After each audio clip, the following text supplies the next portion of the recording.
खुलुमबाय बर'नि रानि 2.0 बयखौबो फरायग्रोनाय जाबाय। आं दिनै बे भिडिअनि गेजेरजों धनतेरसनि सोमोन्दै फोरमायथिनाय जागोन। नोंथांमोना बेनि सोमोन्दै मिथिनो गोसो दंब्ला भिडिअखौ जोबजासिम नायलां।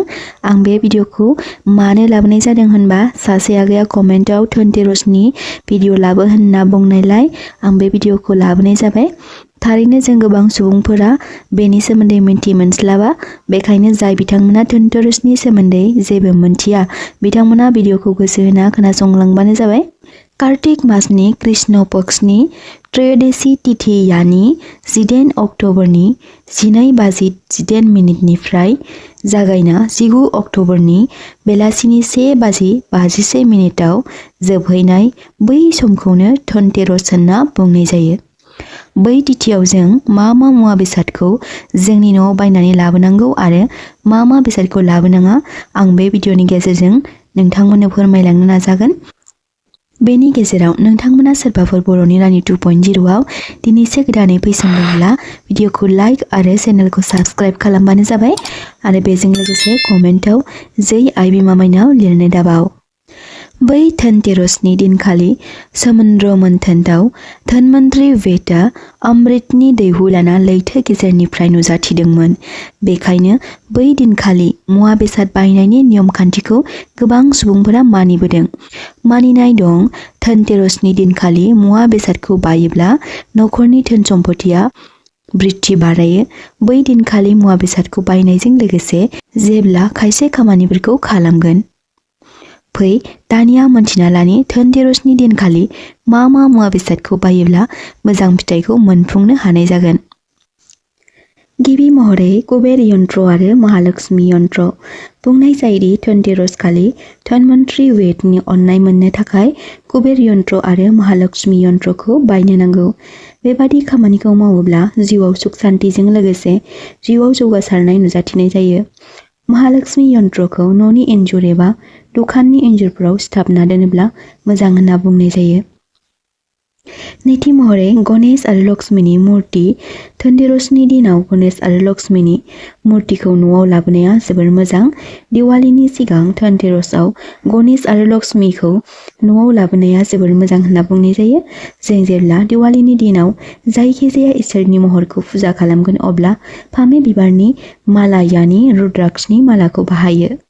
यानि जेब्ला नोंथाङा फुजानि सिगां बैफोर मुवा बेसादखौ बायनो थाखाय गोसोआव सानगासिनो अब्ला नोंथाङा धनतेरसनि दिनाव बैफोर मुवा बेसादखौ बायनाया जोबोर मोजां होनना बुंनाय जायो।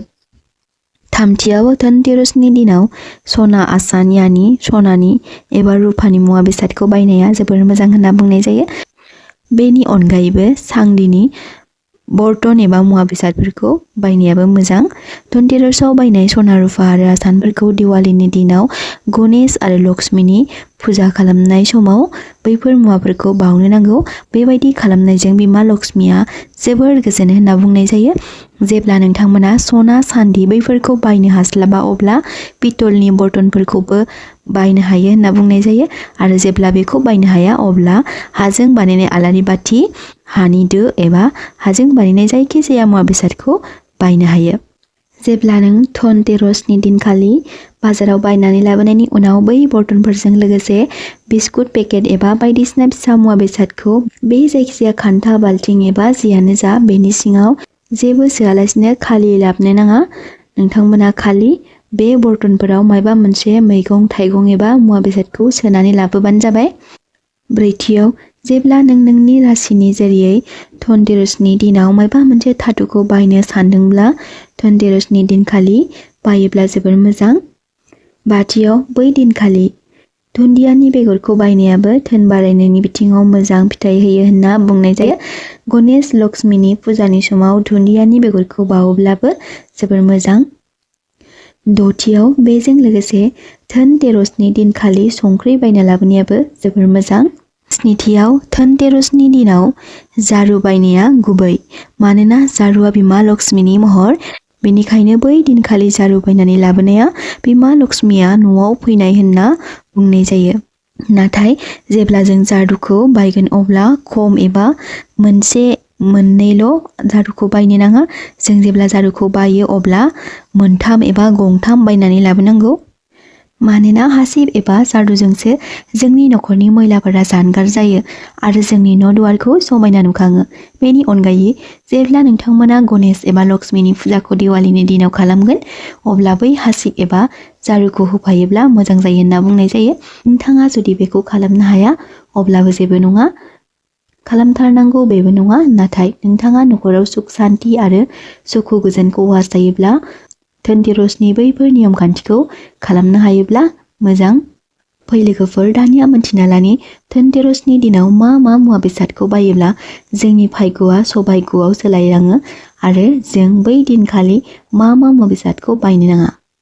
सेथि महरै धनतेरसनि दिनाव लहाजों बानायनाय मुवा बेसादखौ बायनो नाङा। लहाखौ सनिनि महर होनना बुंनाय जायो। जेब्ला जों धनतेरसनि दिनाव लहा बेसादखौ बायगोन अब्ला जोंनि जिउआव गाज्रि समा फैफायो होनना बुंनाय जायो।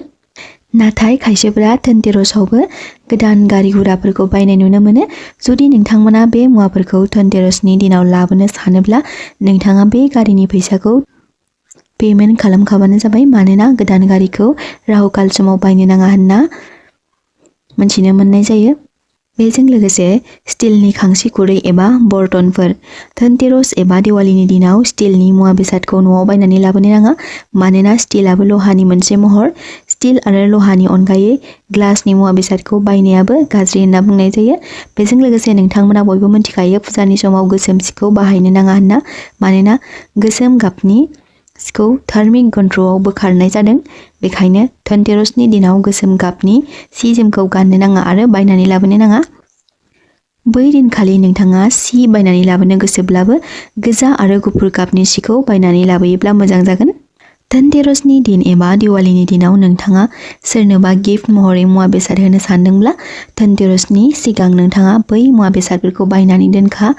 मानोना धनतेरसनि दिनाव फैसा खरसा खालामना गुबुननो दान एबा गिफ्ट होनायखौ मोजां नङा होनना बुंनाय जायो।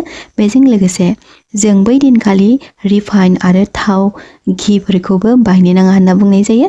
लोगोफोर, नोंथांमोनाबो धनतेरसनि सोमोन्दै एसेब्लाबो मिथिना मोनबाय जानांगौ। जुदि नोंथांमोना बेनि सोमोन्दै एसेब्लाबो बाथ्रा सोलोंनो हाबाय अब्ला भिडिअखौ नोंथांनि लोगो आरो जाथि खुरमाफोरनोबो शेयार खालामलायबानो जाबाय। आरो बेजों लोगोसे जाय बिथांमोना दिनैनि भिडिअखौ जोबजासिम नायलांबाय बिथांमोननि थाखाय आंनि गोसो गोरबोनिफ्राय हाजासे साबायखर बावहरनाय थाबाय।